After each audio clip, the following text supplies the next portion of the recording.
Have you ever wondered why some women live alone? No boyfriend, no partner, not even seeming like they're looking for one. The answer isn't loneliness, lack of options, or heartbreak.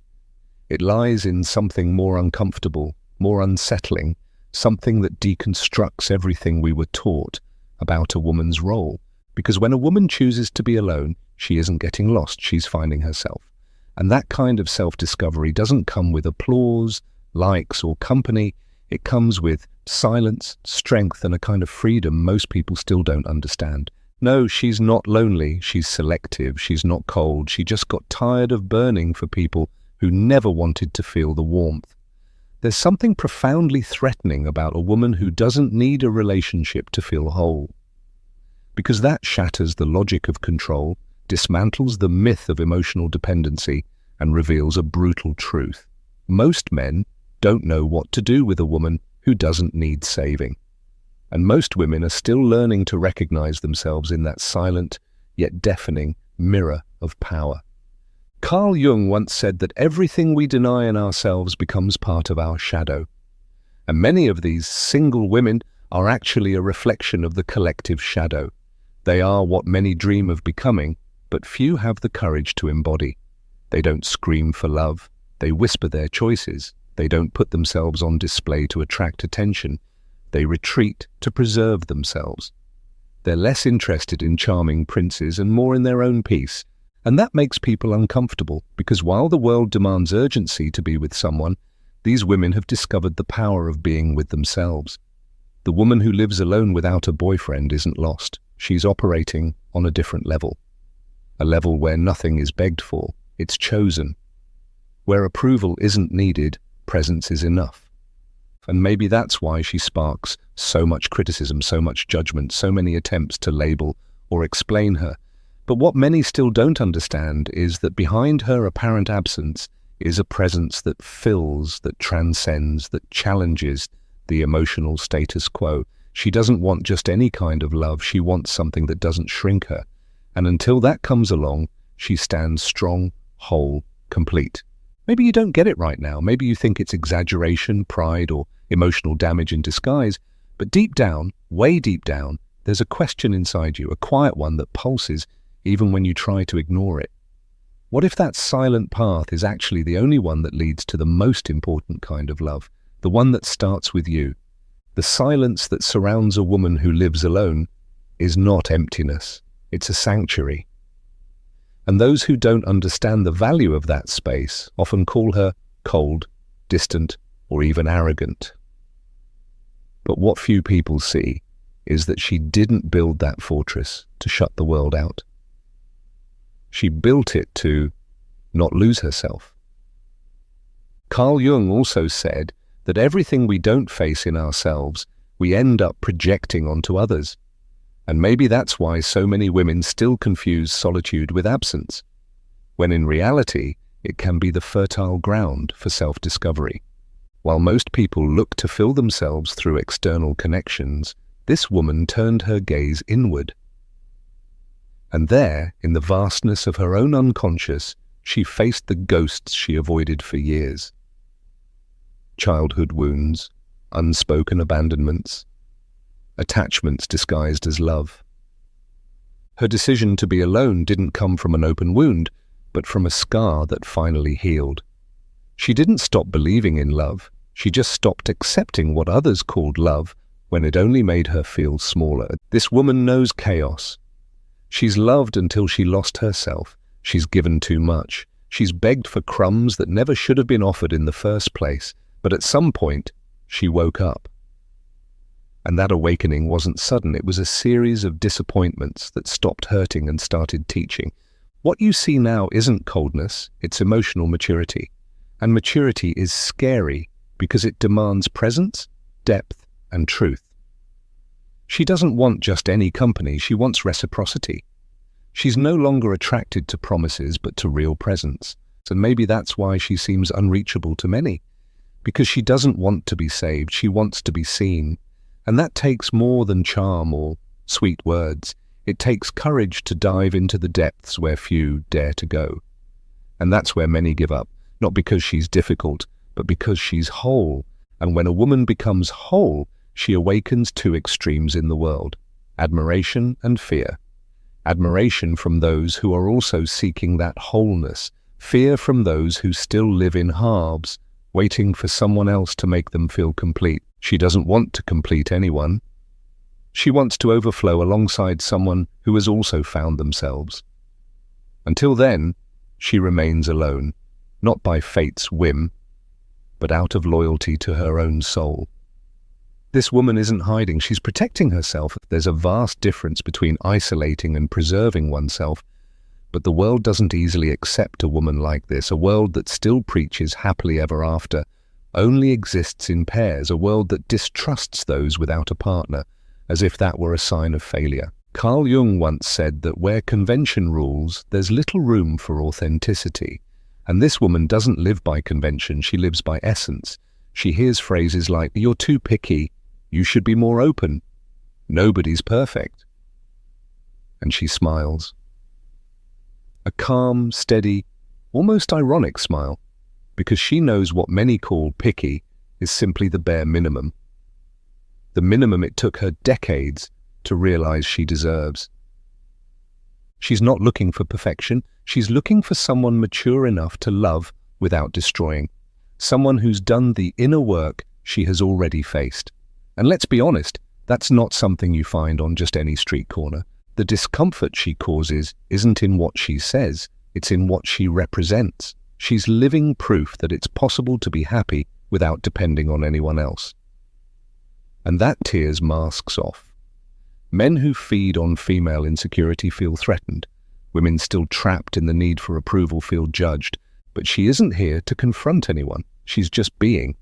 And the authenticity of someone who has freed herself is by itself a brutal mirror to those still living in chains. This woman isn't in a hurry. She doesn't need to rush things to please anyone. She respects her own pace. And for that she stirs a silent fury in a society that wants everything now. She wants depth while the world chases distractions. She wants presence while the world offers only shallow availability. She longs for soul-level bonds while everyone else is trying to look interesting on the next Instagram story. And when she says no, it's not a game, it's truth.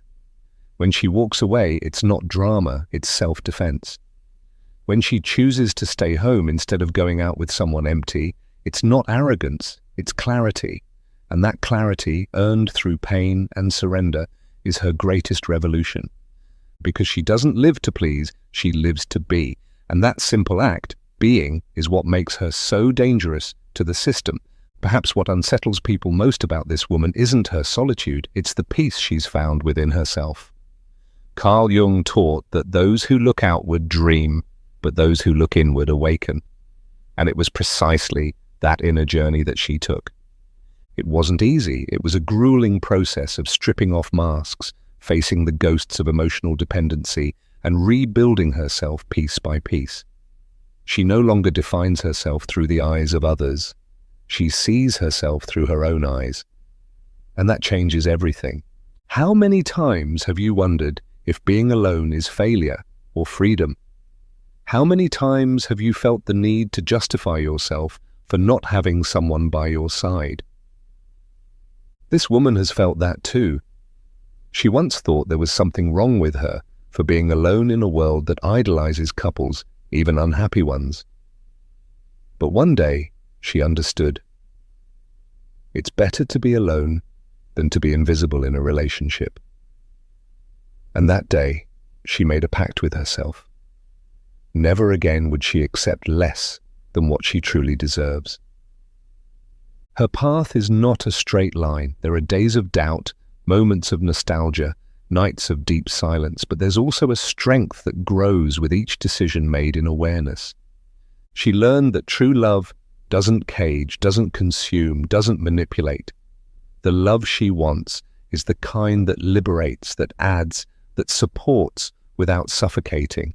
And until that love arrives, she chooses to keep growing on her own, not out of pride, but out of integrity. This woman is the living embodiment of Jung's individuation. She shattered, faced her shadow, descended into the unconscious, and returned more whole than ever. And now that she recognizes herself, she refuses to be half of anything again. She doesn't want someone to complete her. She wants someone to share that awareness with. That's intimidating because it demands emotional responsibility. And sadly, few are willing to love responsibly. Most still love out of lack, out of possession, out of fear. And if she walks alone today, it's because every step echoes with learning. Every no she gives is an act of self-respect. Every absence she imposes is a reminder that love should never be begged for. She no longer needs to prove anything to anyone. And that certainty, born from the deepest part of her soul, transforms everything around her, because a woman who has rediscovered herself becomes dangerous, not because of her weapons, but because of her clarity. The woman who lives alone without a boyfriend is not the same woman who once begged to be loved. Something inside her broke, and it was precisely that break that set her free. Because sometimes, only in collapse does the soul find its new form. Carl Jung used to say that the tree that grows to heaven must also have roots that reach down to hell. And that's exactly what she lived through. She descended into the hell of her own story, faced ancestral fears, inherited pain, traumas that weren't just hers, but those of all the women who came before her. She broke cycles. She said no to relationships that repeated the same toxic script. She learned that it wasn't her job to heal anyone, save anyone, or accept crumbs out of fear of being alone. And when she stopped accepting less, the world tried to convince her she was wrong. But she stood her ground, first with uncertainty, then with awareness, and finally with invulnerability. Because someone who has lived in their own abyss no longer fears absence. She learns to nourish herself with silence, to warm herself with her own presence. She's not unreachable. She simply no longer allows herself to be invaded. There's a world of difference between opening your heart and letting yourself be torn apart. She opens, yes, but only for those who come in truth. Not with rehearsed speeches or empty promises. She's seen enough to tell the difference between presence and performance. Her intuition has become sharp. Her energy is a filter. She can sense from afar what lacks depth, and she doesn't hesitate to walk away. Her transformation isn't superficial. It's archetypal. It's as if she's tapped into an ancient wisdom, an old memory that women weren't born to serve, but to express. Not to be shaped, but to overflow.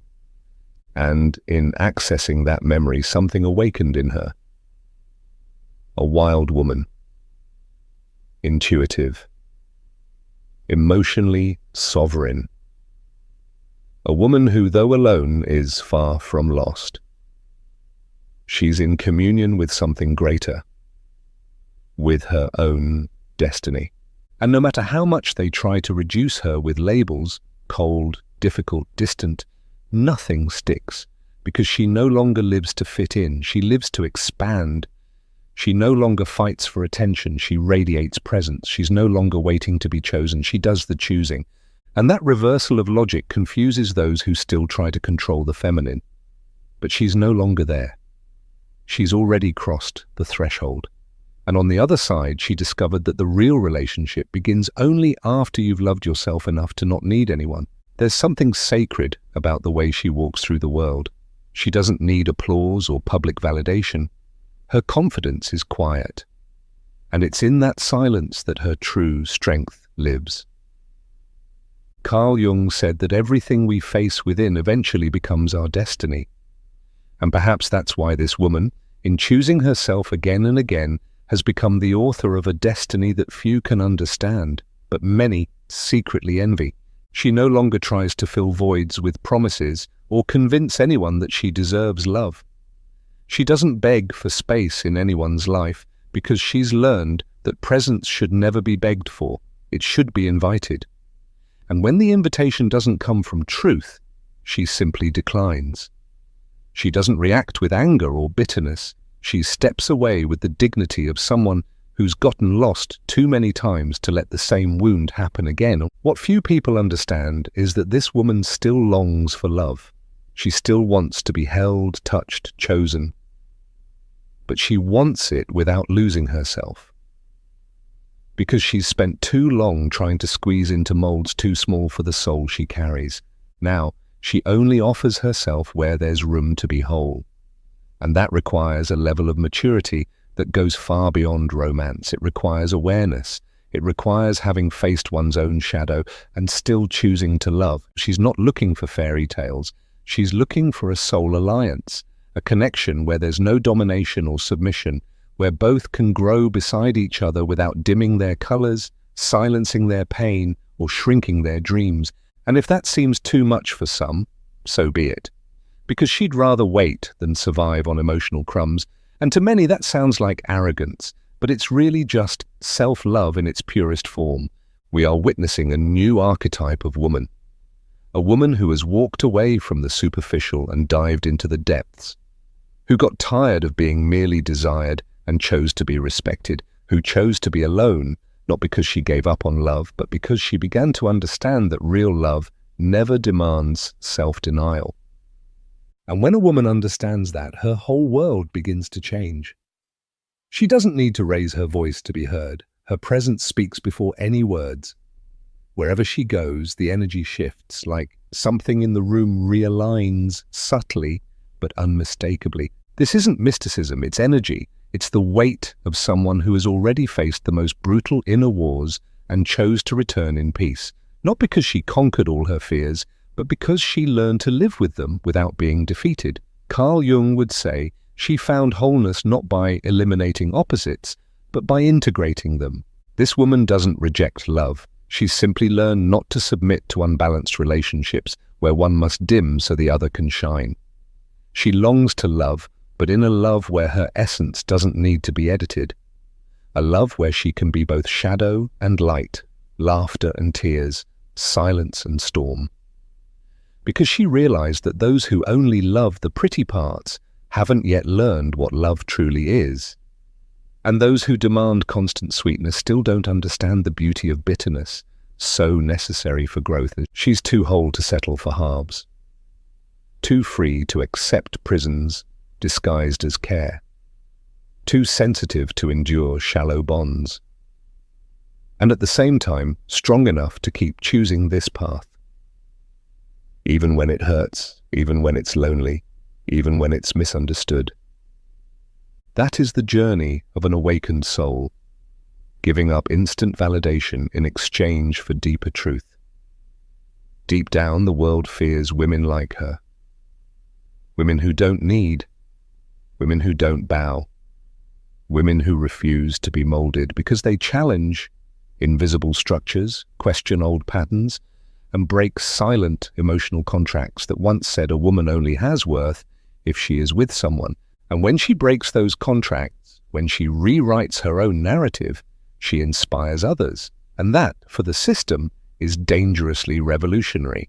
So she continues, sometimes with tears in her eyes, sometimes with her chest held high, but always with her feet firmly on the ground, because now she knows she's not alone, she's with herself.